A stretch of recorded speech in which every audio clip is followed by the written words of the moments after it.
की में बात करूंगा और इस साइड में बात करूंगा इलेक्ट्रिक पोटेंशियल की में बात करूंगा। और जैसे कि आप जानते हैं फॉर्मूला ज्यादातर बच्चे जानते हैं। यदि हम 100 में बात करें तो 100 में से 95 प्लस बच्चे फॉर्मूले की विषय में जानकारी है, लेकिन उसमें से 1% से भी कम, यानी कि 100 में से एक बच्चा फॉर्मूले की टर्म्स और कंडीशन से परिचित हो पाता है, और उसमें से 1000 में से तो 10 हो गए जो फॉर्मूले की टर्म्स और कंडीशन से क्लियर है, लेकिन 1000 में एक बच्चा उसको अप्लाई कर पाता है, वो ही एक सिलेक्शन की ओर अग्रसर हो पाता है। इसलिए फॉर्मूला के साथ साथ उसकी टर्म्स और कंडीशन का विशेष रूप से जानना बहुत जरूरी है।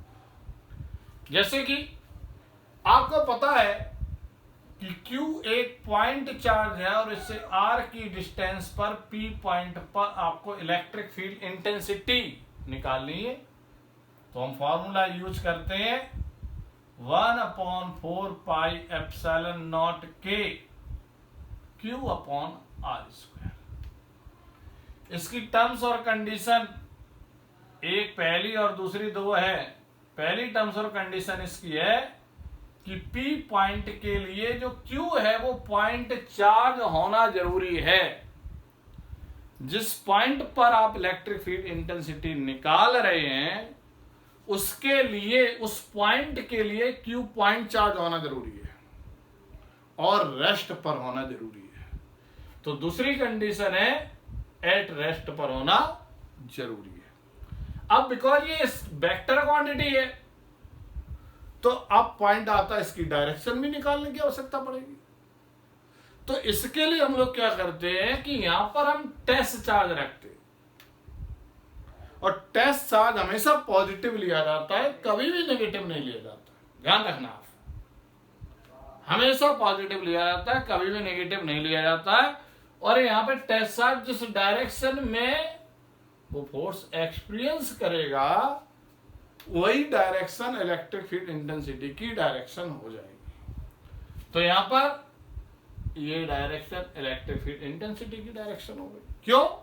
क्योंकि यदि आपने टेस्ट चार्ज रखा तो ये भी पॉजिटिव तो रिपल करेगा, और जो भी अट्रैक्शन और रिपल्सन की बात जो हम करते हैं वो along the line of joining करते हैं, along the line of joining करते हैं। इसलिए इस डायरेक्शन में रिपेल करेगा और इसी डायरेक्शन में इलेक्ट्रिक फील्ड इंटेंसिटी की डायरेक्शन P पॉइंट पर हो जाएगी। अब पॉइंट आता है कि यदि Q पॉइंट चार्ज है और इससे R की डिस्टेंस पर P पॉइंट पर आपको इलेक्ट्रिक पोटेंशियल निकालना है, और आपको पहले से पता है कि इलेक्ट्रिक पोटेंशियल तो एक स्केलर क्वांटिटी है, इसमें डायरेक्शन की जरूरत ही नहीं पड़ती। तो फॉर्मूला इसका क्या है? 1/4 pi epsilon not K Q/R। अब इस फॉर्मूले की भी दो टर्म्स और कंडीशन है। पहली टर्म्स और कंडीशन यहां पर क्या है कि P पॉइंट के लिए Q पॉइंट चार्ज होना चाहिए, और दूसरी टर्म्स और कंडीशन है कि Q जो है रेस्ट पर होना कंपलसरी है। यदि ये दो टर्म्स और कंडीशन सेटिस्फाई हो रही है किसी सवाल में तो इस फॉर्मूले को लगाकर सीधा हम इलेक्ट्रिक पोटेंशियल उस पर्टिकुलर पॉइंट पर जहां पर पूछा गया है उस पर निकाल सकते हैं, राइट। तो इस फॉर्मूले को पहले आप याद रखो, दोनों का जो बहुत ही ज्यादा इंपॉर्टेंट है। अब दूसरा है कि एक रिंग है, मैं थोड़ा सा प्रैक्टिकली आपको इसको समझा रहा हूं, फिर मैं दोनों में बताऊंगा। एक रिंग इस तरीके से है जिस तरीके से आपको दिखाई दे रही है, और इस रिंग पर चार्ज यूनिफॉर्मली डिस्ट्रीब्यूटेड है, चार्ज Q है और रेडियस इसकी R है, और इसके सेंटर से, ये इसका सेंटर है, और इससे सेंटर से एक्सियल पोजीशन बेटा ये होगी, ये जो आपकी तरफ आ रहा है इस एक्सियल पोजीशन पे किसी पॉइंट पर आपको इलेक्ट्रिक फील्ड इंटेंसिटी भी निकालनी है और इस पॉइंट पर आपको इलेक्ट्रिक पोटेंशियल भी निकालना है। बिकॉज मैं इस तरीके से देख रहा हूं, इस तरीके से देख रहा हूं मैं, आप तो सामने से देख रहे तो आपको 3D व्यू नजर आ रहा है, लेकिन मैं इसको साइड से देख रहा हूं, इसलिए हमको इस तरीके से नजर आएगा। ये करेंगे और इसका x की दूरी पर P पॉइंट पर हमको इलेक्ट्रिक फील्ड इंटेंसिटी निकालनी है। ये है electric field intensity due to uniformly charge ring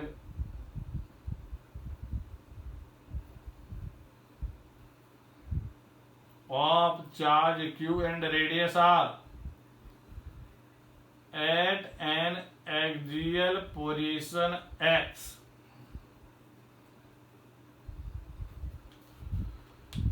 तो यहां पर आप देखें, इस पर चार्ज q है, रेडियस r है, तो यहां पर पहले देखें डायरेक्शन हमेशा एक्सियल लाइन के अलोंग होगी।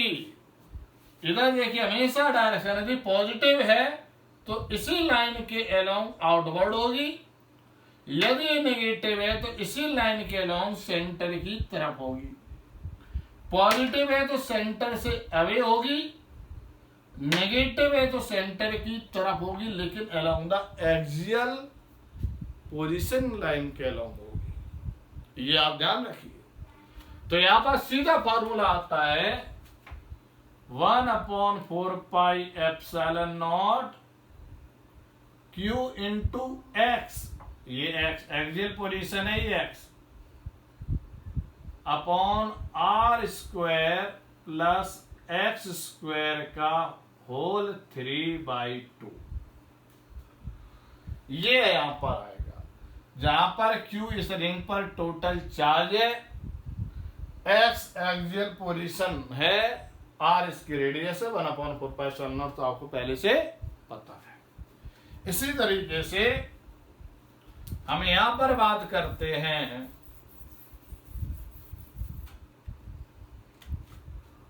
यही कंडीशन दूसरा वाला यही है, हम पूरा ले रहे, electric potential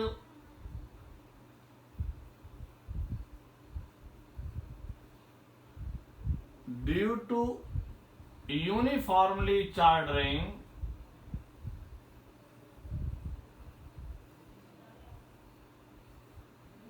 of charge q and radius r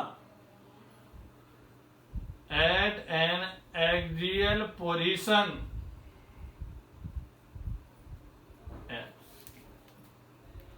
ठीक बेटा। अब यहां पर आप देखिए, यही सवाल है, बहुत पूछा जाता है, बहुत सवाल आता भी है।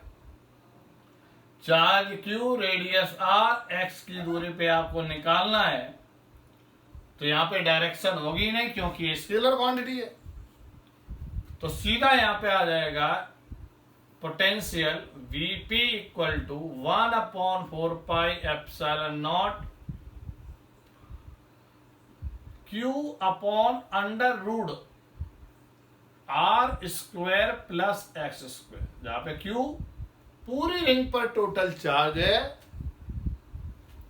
और ये दूरी है, ये x है और ये r इसकी रेडियस है। समझ में आ गई होंगी इसकी टर्म्स और कंडीशन। अब तीसरा हम लेते हैं जो आपको थोड़ा सा ध्यान देना है। एक स्पेरिकल सेल है, स्पेरिकल सेल को थोड़ा समझिए। फिजिक्स में हॉलो स्फीयर को स्पेरिकल सेल के नाम से ज्यादा जानते हैं। फिजिक्स में सॉलिड स्फीयर को सॉलिड स्फीयर बोलते हो। अब मैं एक बात बोल रहा हूं, बहुत इंपॉर्टेंट बात बोल रहा हूं। ज्यादातर जो बच्चे एमटेक कर लेते हैं, बीटेक कर लेते हैं, एमएससी कर लेते हैं, उनको भी बहुत कंफ्यूजन होता है। और यदि आप ये कंफ्यूजन को दूर कर लोगे तो बहुत ज्यादा आपको रिलैक्स मिलेगा जब आप इलेक्ट्रिसिटी या मैग्नेटिज्म की आप स्टडी करते हैं। स्पेशली इलेक्ट्रोसिटीज की स्टडी करते हैं, इलेक्ट्रिसिटी जब हम पढ़ते हैं, कोई भी कंडक्टिंग बॉडी है, कंडक्टिंग का मतलब मेटल, कोई भी मेटेलिक यदि हम बॉडी लेते हैं, मतलब कंडक्टिंग बॉडी लेते हैं, मेटेलिक बॉडी या कंडक्टिंग बॉडी एक ही है, मेटल का ही, कंडक्टर मतलब मेटल, वो चाहे वो सॉलिड हो चाहे वो हॉलो हो, ध्यान देना, यदि कंडक्टिंग है तो यदि उसे जो चार्ज आप दोगे, चाहे अंदर हर जगह बराबर बराबर दे दो तो भी वो आउटर सरफेस पे आ जाएगा, उसकी खुद की नेचुरल प्रॉपर्टी है। और यदि आप किसी जगह रख दो वो भी अपने आप आउटर सरफेस पे डिस्ट्रीब्यूट हो जाएगा अपने आप। उसकी नेचुरल प्रॉपर्टी होती है कंडक्टिंग बॉडी आइदर हॉलो और सॉलिड, वो अपने आउटर सरफेस पे वो चार्ज को अपने आप यूनिफॉर्मली डिस्ट्रीब्यूट कर देती है। यदि आपको सॉलिड में हर पार्टिकल को दे रहा हूं अंदर, लेकिन तब भी सॉलिड में भी वो आउटर सरफेस पे जो चार्ज अपने आप आ जाएगा। तो अंदर जब चार्ज होगा ही नहीं तो इलेक्ट्रिक फील्ड होगा कि नहीं होगा? बिल्कुल नहीं होगा, इलेक्ट्रिक फील्ड भी नहीं होगा, क्योंकि इलेक्ट्रिक फील्ड क्रिएट करने वाला कौन है? कौन फैला रहा है? चार्ज। और चार्ज जब अंदर है ही नहीं, चाहे वो सॉलिड हो चाहे वो हॉलो, सॉलिड में आइडिया आता है यार हम चार्ज अंदर दे दें तो अंदर इलेक्ट्रिक फील्ड हो जाएगा, नहीं, वो आउटर सरफेस पे आ जाएगा, वहां पर भी आ जाएगा। आप भले एक एक लेयर को दो लेकिन वो तब भी आ जाएगा, भले एक जगह रख दो वो भी आउटर सरफेस अपने आप डिस्ट्रीब्यूट हो जाएगा, नेचुरल प्रॉपर्टी है। लेकिन हॉलो को देंगे वो भी आउटर सरफेस पे आ जाएगा। कंडक्टिंग की मैं बात कर रहा हूं, नॉन कंडक्टिंग की बात नहीं कर रहा हूं। मेटेलिक सॉलिड स्फीयर हो, मेटेलिक हॉलो स्फीयर हो, हॉलो स्फीयर को स्फेरिकल सेल बोलते हैं। तो ये आपको जब अंदर कोई चार्ज ही नहीं है तो उसका फील्ड ही नहीं होगा, जब फील्ड नहीं होगा तो वहां पर यदि कोई टेस्ट चार्ज रखे तो इलेक्ट्रिक फोर्स का अनुभव नहीं करेगा। बहुत धुआंधार सवाल आते हैं, जे एडवांस में सवाल आते हैं, लोगों के तोते उड़ जाते हैं, और छोटी सी बात है जिसको आपको ध्यान देना बस। लेकिन वहां पोटेंशियल होगा, क्योंकि E बराबर होता है dV बाई dr।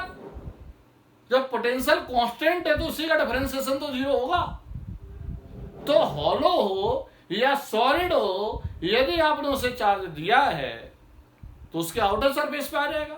लेकिन अंदर चार्ज क्या होगा? जब चार्ज आउटर सरफेस पे आ जाएगा तो अंदर फील्ड पोटेंशियल कांस्टेंट हो जाएगा। ठीक है, इस बात को ध्यान रखना। और किसके कांस्टेंट क्या होगा? जो सरफेस पे होगा वही अंदर हर जगह पोटेंशियल होगा। इस बात को आप गांठ बांध लो, बड़ा इंपॉर्टेंट बात आज हमने बताई आपको, बहुत काम की बात है। तो इसलिए मैं बात कर रहा हूं electric field intensity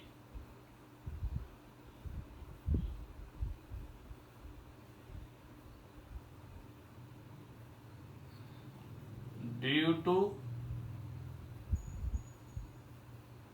spherical shell और सॉलिड स्फीयर में बात कर रहा हूं। लेकिन मैं यहां पर बगल में जो लिख रहा हूं ना बेटा, इसमें ज्यादा पावर है। कैसा है? कंडक्टिंग में ले रहा हूं, conducting solid sphere, conducting hollow sphere. तो जो भी चार्ज हम देंगे, चाहे वो सॉलिड हो चाहे वो हॉलो, अपने आप आउटर सरफेस पे आ जाएगा। आप या तो एक एक लेयर को दे दो तो भी आउटर सरफेस पे आएगा, आप किसी जगह रख दो तो भी आउटर सरफेस पे आएगा। जब चार्ज ही आउटर सरफेस पे आ रहा तो इलेक्ट्रिक फील्ड अंदर होगा नहीं, जब अंदर इलेक्ट्रिक फील्ड होगा नहीं तो इलेक्ट्रिक फोर्स अनुभव करेगा नहीं कोई चार्ज यदि रख देंगे। लेकिन पोटेंशियल क्या रहेगा? कांस्टेंट रहेगा। इसलिए मैंने स्फेरिकल और सॉलिड स्फीयर कंडक्टिंग दोनों की एक साथ में बात कर रहा हूं, क्योंकि दोनों के रिजल्ट एक ही जैसे है। चाहे वो सॉलिड हो, अंदर कोई काम ही नहीं उसका, चार्ज है ही नहीं तो फील्ड नहीं होगा, पोटेंशियल कांस्टेंट होगा। हॉलो है तो भी आउटर सरफेस पे चार्ज है, अंदर वहां में तब भी नहीं है, तभी पोटेंशियल कांस्टेंट होगा। इसलिए दोनों के रिजल्ट एक ही जैसे होंगे, एक ही जैसे होंगे। अब ध्यान दीजिएगा क्या होगा। आपने सॉलिड लो या हॉलो लो, लेकिन आप ये ध्यान देना मैं कंडक्टिंग की बात कर रहा हूं, नॉन कंडक्टिंग के रिजल्ट्स अलग हैं। कंडक्टिंग के रिजल्ट्स अलग हैं। नॉन कंडक्टिंग का मतलब प्लास्टिक की बॉल, नॉन कंडक्टिंग का मतलब लकड़ी की बॉल, मतलब मेटल नहीं, नॉन मेटल है वो। नॉन मेटल को जो चार्ज जहां दोगे वहीं बना रहता है, वो फैलता नहीं है। यदि नॉन मेटल की सॉलिड स्फीयर ले ले तो वो जहां चार्ज यदि अपने अंदर हर जगह दिया है तो अंदर बना रहेगा, हर जगह रहेगा। इसलिए चार्ज जब अंदर होगा तो फील्ड भी अंदर होगा। हॉल, अब आपने प्लास्टिक की बॉल ली और आपने हॉलो ली, तो यदि हमने बाहर बाहर यूनिफॉर्मली डिस्ट्रीब्यूट कर दिया तो बाहर हर जगह बराबर होगा, लेकिन एक जगह बैठा दिया तो वहीं बैठा रहेगा। कुल मिला के फैलता नहीं है, रायता फैलाता नहीं है। रायता फैलाता कौन है? कंडक्टिंग। इसलिए आउटर सरफेस पे आना था, हॉलो या सॉलिड हो, लेकिन ये रायता फैलाता ही नहीं है। जहां दोगे वहीं बैठा रहेगा, दिमाग ही लगाता है। आपने सॉलिड स्फीयर है, सॉलिड स्फीयर है, नॉन कंडक्टर है, प्लास्टिक का है, आपने अंदर हर जगह बराबर बराबर दिया तो हर जगह चार्ज होगा, यूनिफॉर्मली डिस्ट्रीब्यूटेड होगा, फील्ड भी अंदर होगा। फील्ड अंदर होगा तो पोटेंशियल अंदर कांस्टेंट वेरी कर जाएगा। कंडक्टर है तो वहां पे भैया वो फैलाता है, जो भी चार्ज दोगे कहां फैलाता है? आउटर सरफेस पे फील्ड फैला देता है, चाहे वो सॉलिड हो चाहे वो हॉलो हो। चाहे आपने कैसे बैठाल के एक ही जगह दे दिया तो भी फैला देगा, चाहे हर जगह बराबर हो रहा है तो भी आउटर सरफेस फैला देगा, चाहे अंदर दिया हो ना दिया हो तो भी आउटर सरफेस फैला देगा। ये प्रॉपर्टी याद कर लो, बड़ा इंपॉर्टेंट प्रॉपर्टी हमने आपको बताई। तो यहाँ पर हम स्फेरिकल सेल और सॉलिड स्फीयर के दोनों के रिजल्ट कॉमन है, क्योंकि स्फेरिकल सेल का मतलब हॉलो स्फीयर, चाहे वो हम यानी कि रख दे तो भी बाहर आ जाएगा, बराबर दे तो भी बाहर आ जाएगा। सॉलिड स्फीयर कंडक्टिंग है वो भी बाहर आ जाएगा, इसलिए दोनों के रिजल्ट कैसे होंगे? बराबर होंगे। हमने यहाँ पे 3 केस किए। ये स्फेरिकल सेल की भी बात है, x की दूरी पर p पॉइंट पर इस पे चार्ज q है और इसकी रेडियस r है, और p पॉइंट पर हमें e निकालना है, तो EP यहाँ पर हो जाएगा बेटा 1/4 pi epsilon not q upon x square, जहाँ पे x रेडियस से बड़ा है, मतलब एट आउटसाइड पॉइंट है।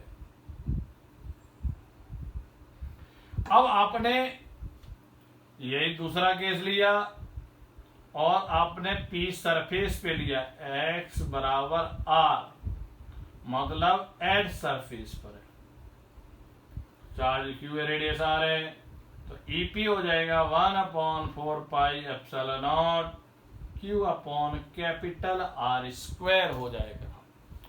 लेकिन यदि आपने मेटल का है भैया, ये भले ही इस पे चार्ज q है, रेडियस r है, और आपने अंदर किसी पॉइंट पर P पे देखा जहां पे q लेस देन मतलब एट इनसाइड पॉइंट है, तो सिचुएशन में चार्ज जब आउटर सरफेस पे आ जाएगा तो अंदर चार्ज ही नहीं होगा, इसलिए कोई इलेक्ट्रिक फील्ड अंदर नहीं होगा, इसलिए हम इलेक्ट्रिक फील्ड इस सिचुएशन में क्या कहेंगे? 0। क्लियर? लेकिन पोटेंशियल जब इलेक्ट्रिक फील्ड 0 है तो पोटेंशियल कांस्टेंट होगा। तो यहां पर यही बात हम यहां पे करते हैं, इलेक्ट्रिक पोटेंशियल की बात करते हैं।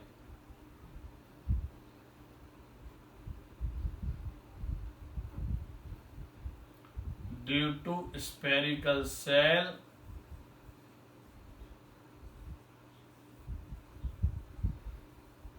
ऑब्लिक सॉलिड स्फीयर वो भी कंडक्टिंग,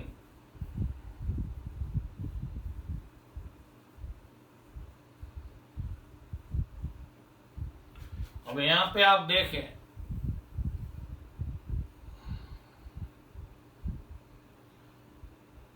यहां पे x ग्रेटर देन r मतलब आउटसाइड पॉइंट है, तो यहां पे P पॉइंट पे जो पोटेंशियल होगा 1/4 pi epsilon not q upon x, मतलब एट आउटसाइड पॉइंट। यदि मैं यहां पे लू और ये P पॉइंट है और चार्ज q है, रेडियस r है, x बराबर r लिया मैंने एट दी सरफेस, तो बीपी हो जाएगा 1/4πε0 क्यू अपॉन इसकी रेडियस। लेकिन हमने बताया कि यदि आपने कोई इनसाइड पॉइंट लिया जहां पर E0 है, x less than r at inside point, जहां पर E0 है लेकिन पोटेंशियल कांस्टेंट होगा, क्योंकि आप लोग जानते हैं E बराबर -dV/dr, और ये 0 तभी होगा जब ये कांस्टेंट है, क्योंकि कांस्टेंट का डिफरेंशिएशन 0 होता है इस फॉर्मूले के द्वारा। तो यहां पर जो पोटेंशियल किसके कांस्टेंट, क्या किसके कांस्टेंट, जो सरफेस पे वही अंदर हर जगह होगा। तो यानी कि बीपी बराबर 1/4πε0 क्यू अपॉन कैपिटल आर।